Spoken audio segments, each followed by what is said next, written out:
Kung marunong ka mag-manual, madali lang naman mag-drive ng automatic. Halimbawa, sa pag-start ng automatic, kailangan yung cambio mo nasa P. Tapos may mga automatic na kailangan mong i-hold yung preno para ma-start mo. So halimbawa, na-start mo na yung automatic. I-familiarize mo yung sarili mo dun sa pedal tsaka sa cambio. Dun sa pedal, yung nasa gitna, yan yung preno niya.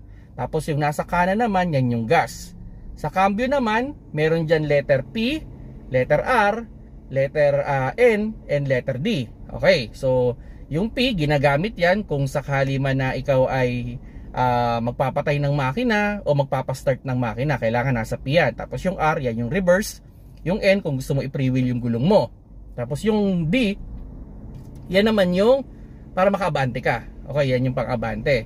So halimbawa, papaabantehin mo yung sasakyan mo. So pwede mo munang, ang gagawin mo dyan, i-hold mo yung paa mo sa preno. Kasi yan yung locking mechanism ng inyong shifter. Tapos pwede mo na siyang ilagay dun sa D. Okay? Tapos ibaba mo yung handbrake mo.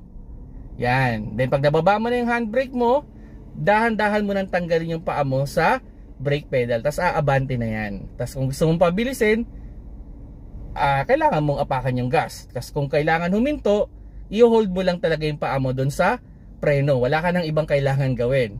So halimbawa, gusto mong magpahinga yung paa mo, pwede mo namang ilagay yan sa neutral. Okay? Then engage mo yung handbrake. Tapos kung magre-reverse ka naman, apakan mo lang yung preno mo. Make sure lang na naka-full stop ka bago maglilipat-lipat ha. So ilalagay mo lang sa R.